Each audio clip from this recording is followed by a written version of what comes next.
இப்போ எல்லா இடத்துலையும் வந்து பனி பெஞ்சிட்டு இருக்கிற நேரம், ரொம்ப ஒரு குளிர் இருக்கிற நேரம், நிறைய வீட்டில் குழந்தைகளுக்கு வந்து இரவு நேரத்தில் லொக்கு லொக்குன்னு இருமல் சத்தத்தை கேட்டுட்டு இருக்கிற நேரம், சளியும் இருமலும் தும்மலும் மூக்கடைப்பும் நிறைய பெருகி இருக்கக்கூடிய இந்த பருவத்தில் இதை வந்து எடுத்ததுக்கெல்லாம் நம்ம உடனடியாக போய் ஒரு மருத்துவரை பார்த்து சளி நிறையா இருக்குது, இருமல் நிறையா இருக்குது, உடனே இருமலுக்கு ஒரு மருந்து கொடுங்க, இருமலுக்கு ஒரு டானிக் வாங்கி குடிக்கிறது, உடனடியாக அதை நீக்கணுங்கிறதுக்காக எடுப்புலேயே வந்து ஒரு ஆன்டிபயோட்டிக் வாங்கி சாப்பிட்றது, இதெல்லாம் ரொம்ப தவறான ஒரு காரியங்கள்.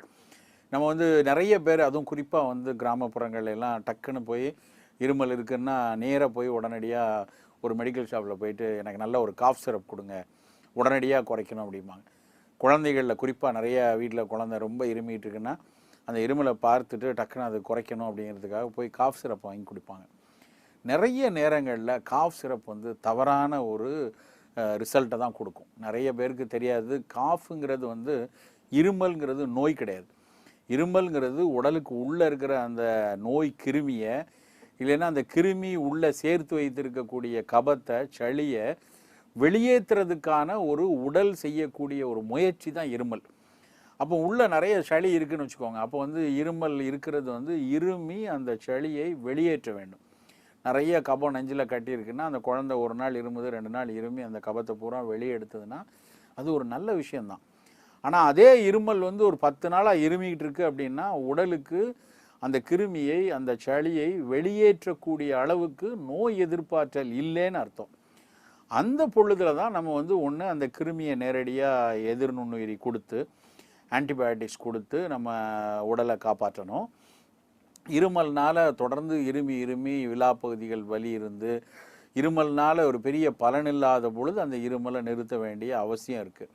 அதை விட்டுட்டு எடுத்த உடனே டக்குன்னு போய் மெடிக்கல் ஷாப்பில் போயிட்டு பிள்ளை ரொம்ப இருமல் இருக்குது, ஒரு காஃப் சிரப் கொடுங்க அப்படின்னு சொல்லி வாங்கி கொடுக்கறது ரொம்ப தவறான விஷயம். அப்புறம் பெரும்பாலான காஃப் சிரப்பில் என்ன இருக்கும் அப்படின்னு பார்த்தீங்கன்னா, அந்த இருமலை அப்படியே மழுப்புவதற்காக, உடலில் வந்து அது இருமி சளியை வெளியேற்றாமல் தடாலடியாக நிறுத்துவதற்காக அதற்குரிய ஒரு ஆன்டிடஸ்ஸிவ் ஏஜென்ட் அப்படிம்பாங்க, அந்த மாதிரியான பொருளையும் ஒரு நோய் எதிர்ப்பாற்றலை குறைக்கக்கூடிய ஒரு பொருளும் தான் இருமல் சிரப்பில் பெரும்பாலும் இருக்கும். அதாவது ஆன்டி ஹிஸ்டமின்ஸ் அப்படிம்பாங்க. ரொம்ப ஹிஸ்டமின் நிறைய வரும்போது தான் இருமலுக்கு வந்து உடலுக்கான இயங்கியல் வந்து நடக்குது. அதை நடைபெறதையே நிறுத்துறதுக்கான ஆன்டி ஹிஸ்டமினை தான் வந்து பெரும்பாலான காஃப் சிரப்ஸில் இருக்கும். அப்புறம் ரொம்ப தொண்டையில் வந்து ஒரு அழற்சி கொடுக்காத அளவுக்கு தொண்டைக்கு கொஞ்சம் இதமாக இருக்கிற மாதிரி மென்தால் மாதிரியான பொருட்கள் போட்டு தான் பெரும்பாலான காஃப் சிரப் இருக்கும். இது வந்து பல நேரங்களில் அவசியமே இல்லாத ஒரு பொருள். நிறைய வளர்ந்த நாடுகள்ல எல்லாம் பார்த்தீங்கன்னா காஃப் சிரப்புங்கிறது ஒரு ப்ரிஸ்கிரிப்ஷன் மேட்டராகவே இருக்காது, நிறைய தேவையே இருக்காது. ஆனால் நம்ம இங்கே வந்து தடாலடியாக உடனடியாக ஒரு நிவாரணம் வேணும், இப்போ இருந்துச்சுன்னா ராத்திரியே இருமல் இருக்கக்கூடாதுன்னு நினச்சிட்டு பலரும் போயிட்டு நம்மளே ஒரு காஃப் சிரப்பை வாங்கி குடிக்கிறோம். அது அவசியம் இல்லாது. ஆனால் வீடுகளில் நம்மளுடைய தமிழ் சமூகத்தில் பல நெடுங்காலமாக இந்த மாதிரி மழை காலத்தில், பனிக்காலத்தில் ஒரு வீட்டில் நிறைய இருமல் இருக்குது அப்படின்னா அந்த இருமலை நல்ல சளியை வெளியேற்று விதமாக கொடுத்து அப்படியே இருமலை குறைக்கக்கூடிய தன்மையை உணவிலேயே நிறைய கொடுத்துருக்காங்க, நிறைய பழக்க வழக்கத்திலேயே கொடுத்துருக்காங்க. உதாரணமாக நுரையீரலில் ரொம்ப இந்த மழை காலத்தில், அதுவும் பனிக்காலத்தில் வரக்கூடிய சாதாரண பிராங்கைட்டிஸ்ன்னு சொல்லக்கூடிய நுரையீரலில் இருக்கக்கூடிய சளி சேர்ந்து இருக்கக்கூடிய ஒரு மெல்லிய அழற்சி நோயில் வந்து எப்படி நம்ம உடம்பை பார்த்துக்கணும் அப்படிங்கிறத நம்ம இன்றைக்கி பார்க்கலாம். பொதுவாக பார்த்தீங்கன்னா இந்த மழை காலத்துலேயும் பனிக்காலத்துலேயும் இந்த வரக்கூடிய அந்த பிராங்கைட்டிஸில் குறிப்பாக குழந்தைகளில், அப்புறம் வளரக்கூடிய குழந்தைகளில் தான் பெரும்பாலும் இருக்கும். வயதானவர்களுக்கு எடுத்தீங்கன்னு வச்சுக்கோங்க, ரொம்ப ஒரு இளைஞர்களுக்கோ வயதானவர்களுக்கோ இந்த பிராங்கைட்டிஸ் அடிக்கடி வர்றதுக்கு முக்கியமான காரணம் பனி கிடையாது. நிறைய பேர் குடிக்கக்கூடிய புகை தான் காரணம். அவங்களுக்கு வரக்கூடியது ஸ்மோக்கர்ஸ்னால் வரக்கூடிய பிராங்கைட்டிஸ். அது வந்து ஸ்மோக்கர்ஸில் வரக்கூடிய கிரானிக் பிராங்கைட்டிஸ்மாங்க. இந்த மாதிரி மழை காலத்தில், பனிக்காலத்தில் ஒவ்வாமையினால் வரக்கூடிய அலர்ஜிக் பிராங்கைட்டிஸாக இருக்கலாம், இல்லை ஒரு தற்காலிகமாக திடீர்னு வரக்கூடிய ஒரு வைரஸ்னாலேயோ அந்த நேரத்தில் இருக்க பாக்டீரியானாலேயோ வரக்கூடிய அக்யூட் பிராங்கைட்டிஸ்ங்கிறது சாதாரணமாக வரக்கூடிய தன்மை. இதில் ஸ்மோக்கர்ஸ்க்கு வரக்கூடிய கிரானிக் பிராங்கைட்டிஸை பொறுத்த வரைக்கும் எவ்வளவு மருந்து எடுத்தாலும் அவர்கள் புகையை விட்டால் தான் அந்த இருமல் போகும். அதுக்கு பேரே வந்து ஸ்மோக்கர்ஸ் காஃப்னு. ஒரு குத்து இருமல் ஒரு 20 வருஷம் போய்ச்சிட்டு இருக்காங்கன்னா கண்டிப்பாக ஒரு வித இருமல் இருந்துக்கிட்டே இருக்கும். அதுக்கு நம்ம எவ்வளோ மருந்து கொடுத்தாலும் புகையை அவர்கள் நிறுத்தாமல் அதுலேருந்து வெளியே வர முடியாது. ஆனால் அந்த பனிக்காலத்தில் மழைக்காலத்தில் வரக்கூடிய அக்யூட் பிராங்கைட்டிஸ்க்கு நம்ம தடாலடியாக இருமலை முதல்ல நிறுத்தக்கூடாது. காஃப் சிரப்பை வாங்கி குடிக்கக்கூடாது. அதுக்கு பதிலாக என்ன பண்ணணும் அப்படின்னா, அந்த சளியை வேகமாக இளக்கி வெளியேற்றுவதற்கு உதவியான உணவையும் மருந்து எடுத்துக்கணும். அதில் முக்கியமானது மிளகு. நல்ல ஒரு 1/2 டம்ளர் பாலில் கொஞ்சம் 2-3 மிளகு, நல்ல ஒரு 1/2 ஸ்பூன் 1/4 ஸ்பூன் போல் மஞ்சள் தூள், நல்ல பனங்கள் கண்டு போட்டு சூடாக இளஞ்சூடாக நம்ம வந்து ஆற்றி குடித்தோன்னா சளியை நல்லா வெளியேற்றுறதுக்கு உதவும். மணத்தக்காளி கீரை, தூதுவளை கீரை, இந்த மாதிரியான கீரைகளை வந்து இந்த பனிக்காலத்தில் மழைக்காலத்தில் பயன்படுத்தினோன்னா அதுவும் அதுக்குரிய அந்த மியூக்கோலைட்டிக் அப்படிம்பாங்க, சளியை இளக்கி வெளியேற்றக்கூடிய ஒரு தன்மையுடைய பொருள் வந்து இந்த தூதுவளை மணத்தக்காளிலாம். அந்த கீரையை வந்து நம்ம சமைச்சு சாப்பிடலாம். குறிப்பாக தூதுவளையை வந்து நல்லா ரசமாகவோ, தூதுவளையை சில பேர் துவையல் மாதிரி அரைப்பாங்க, சட்னி மாதிரி அரைச்சி தூதுவளை சட்னி அரைப்பாங்க. சில பேர் தோசை மாவுலேயே தூதுவளை கீரையை நல்லா அரைச்சி தோசை மாவில் கலந்து சுடுவாங்க. அது வந்து நல்ல இந்த மழைக்காலத்தில் சளியை வந்து இளக்கி மியூக்கோலைசிஸ் பண்ணி வெளியேற்றுவதற்கு ரொம்ப உதவியாக இருக்கும்.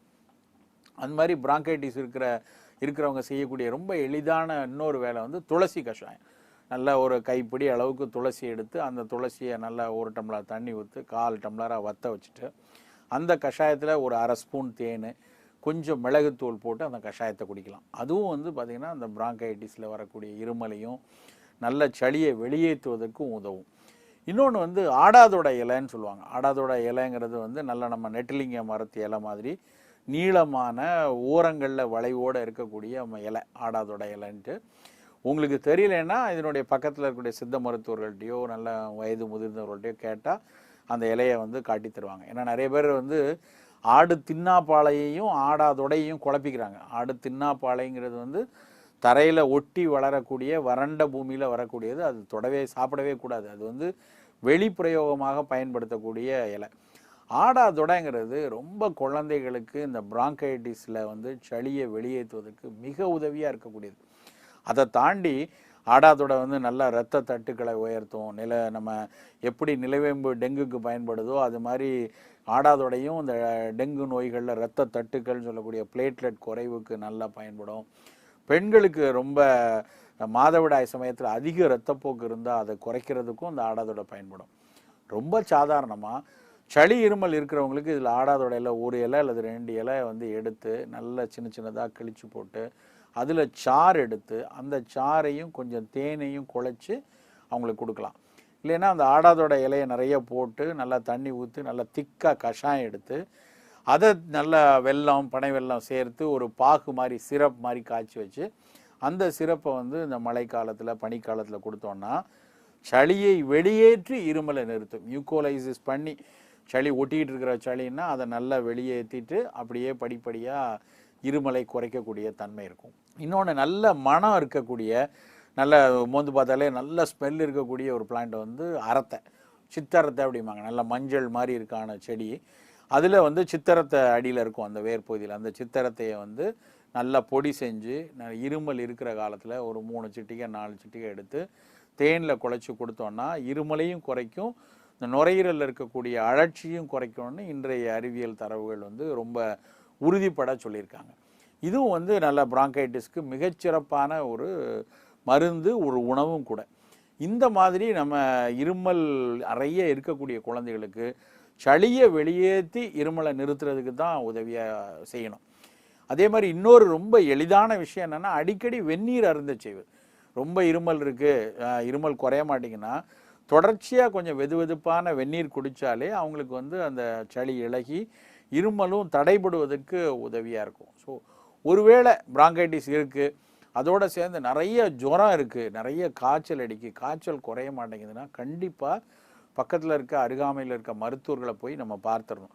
லேசாக இருமல் தானே இருக்குது, சளி தானே இருக்குதுன்னு 3-4 நாள் 5 நாள் வச்சுட்டே இருக்கக்கூடாது.